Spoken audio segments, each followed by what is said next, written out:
Dear members of the Mooney family and honored guests, we celebrate this morning a very important event in the life of Cardinal Mooney High School, the installation of your new president, Mr. Mark Oles.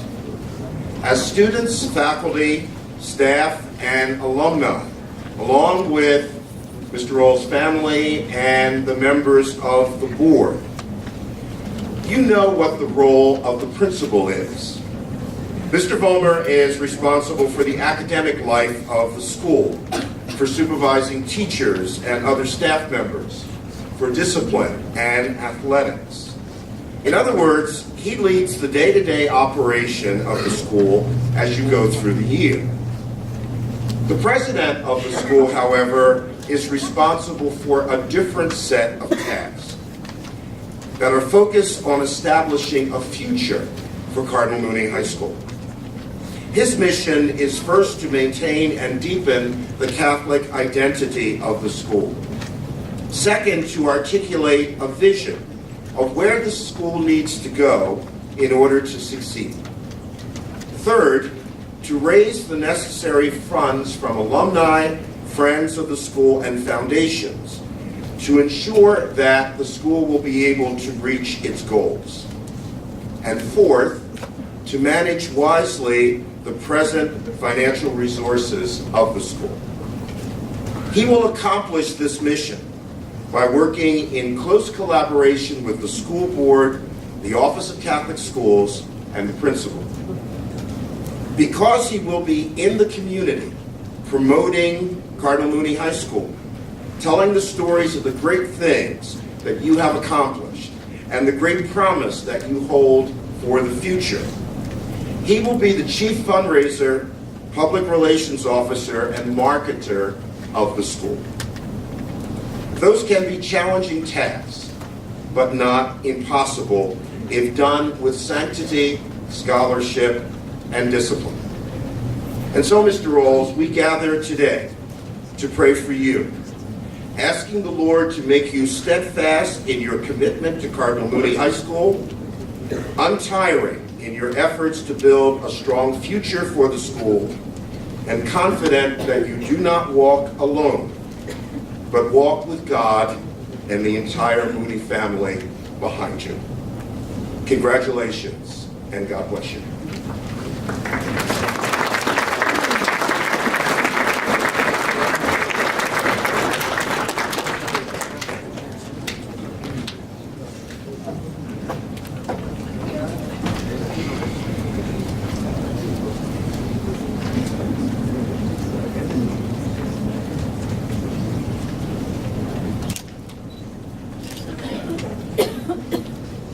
Lord, this day we ask your blessing on your son, Mark Oles.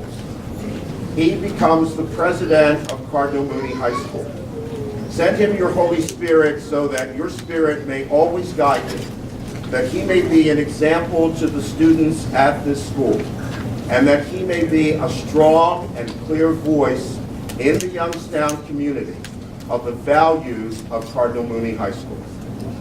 Bless him and all that he does, in the name of the Father, and of the Son, and of the Holy Spirit. Amen.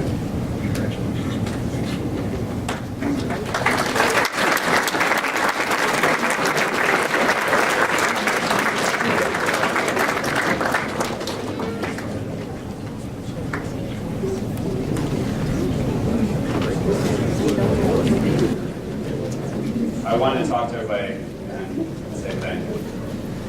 I am so completely humble and blessed to be here today. I can't put into words how special the Mooney family is. I think often, never a failure, always a lesson. My life has been riddled with failures, but through God's mercy, through the people that love and care about me, I'm here today. I think about how I'm standing here and how this role opened up. And I think of how it was opened during the year of mercy. And nothing is more powerful than God's mercy, because that's what we need. We're human, we're going to fail, and I am such living proof of that.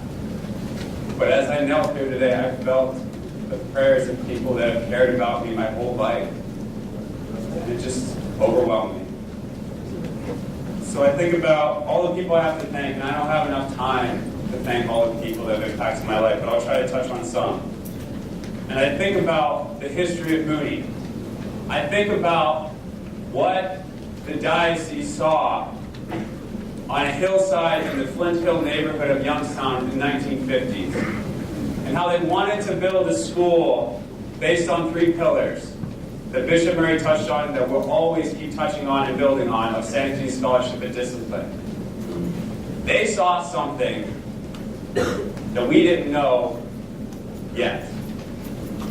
None of us, except some people, were here in the 50s. But I certainly was not. But it's so humbling that I have to take all over the reins to lead the school. It's not mine. It's not one of yours. It's not one alumni. It's not one donor supporter. It's all of ours. It's a family. So I think about what they saw, and they saw an opportunity. And I see that in 2017 just as much as they did in the 1950s. So I'll touch on the 3 pillars and what they meant to me and how I got here, but it's not about me. It's about all the people that got me here.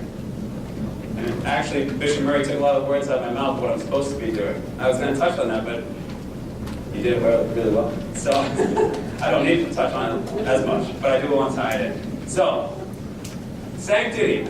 That's why we're at Mass. Somebody asked me, do you want to have a Mass for installation? I said, absolutely. That's our strongest and most important pillar. NASA was conducting a study. They wanted to measure the aura, the energy levels of people. They wanted to track this because when you're in outer space, the astronauts struggle with atmospheric conditions and their bodies shut down. And they want to prevent that from happening. So they developed a two-way camera. They developed a camera that would measure this level of aura. The brighter, the stronger the energy, the brighter the image. So they set up this camera in a hospital behind a two-way mirror. Now when you're in the hospital, people are sick. People are close to death or on their way to dying. And as they noticed, when somebody was dying, the aura, the brightness of the camera of the person kept going dimmer, dimmer, and dimmer.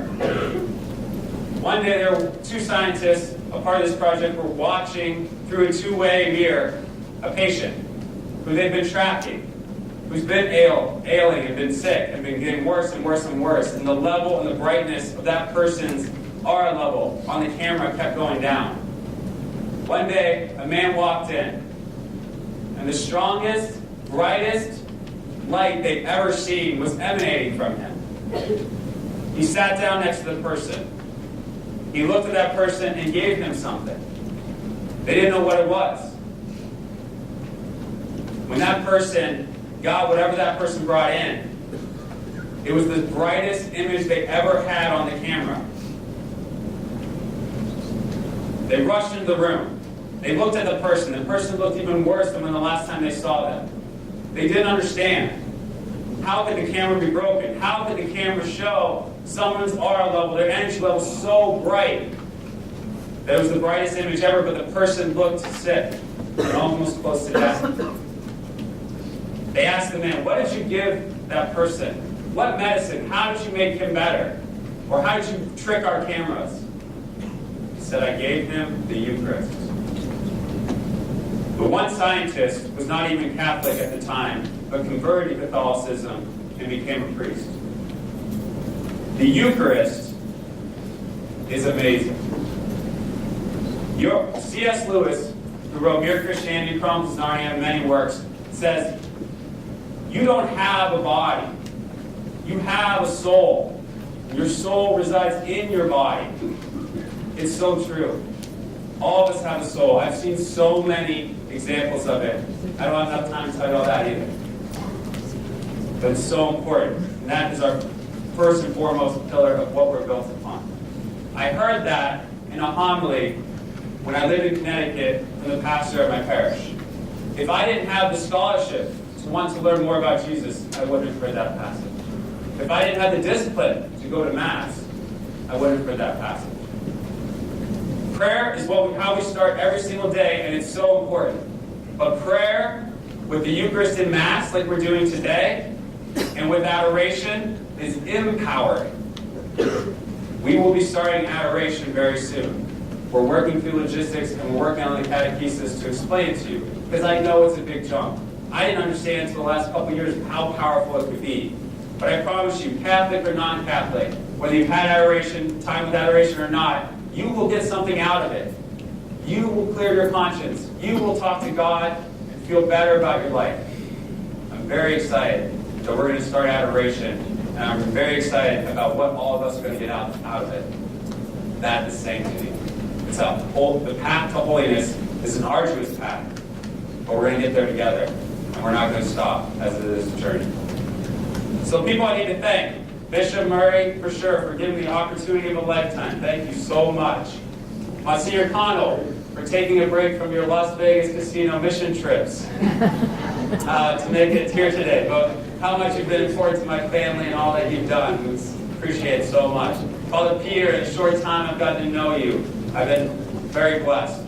Father Keener and Father Martin couldn't be here today. Father Rogers as well. I think of Monsignor Sifrin and Monsignor Zura. It's actually funny, when we were waiting for the bishop to take over for this diocese, Monsignor Sifrin actually is the name holder for some of the properties around us. And I always picture Monsignor Sifrin cutting the lawn, and I don't think that's a normal image for Monsignor Sifrin. So I do appreciate the leadership that he provided over the transition time. I don't want to forget, like I said, I'm going to forget some people. But I want to thank Mary Randy and Mary Ann from the diocese. They've been helping me so much. They said, whatever you need, let us know. I said, I need $1 million. They said, whatever you need that's not money, we'll help you out. So they're very helpful, and I appreciate that. Sometimes I think that's the diocese tagline. The check's in the mail. Just keep waiting for it. But we'll be all right. Don't worry. My Father Mike, who's not here, was such a big influence in my life. Just a great man. I think of the three of the priests that passed away this past year: Father Fada, Father Ferraro, and Father Shorey, who spent a lot of years here teaching. They had a great impact on the Moody family for many years. I have to thank my parents. I'll start with my dad. One time when I was 9 years old, we slept in and were late for school. Why do I say that? Because in 12 years, we were only late for school one time.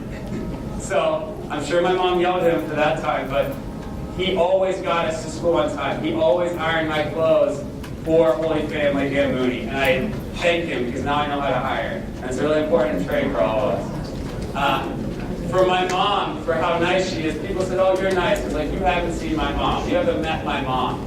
She is the nicest person in the world. And I wouldn't be here today without her and how much she loves and cares for me. For my siblings, my brothers, Nick, Christina, Elizabeth. Christina and Elizabeth couldn't be here today, but thank you. I was a lot to look up to. It was really hard to follow me. But I will say, when I was the oldest, and when I moved away after senior year, it was tough to go eat breakfast alone and not have them across the table from you. And you guys may not seem like it, and you're like, I can't wait to get out, or I can't wait to not be around my siblings, but trust me, they're important. They'll be with you forever.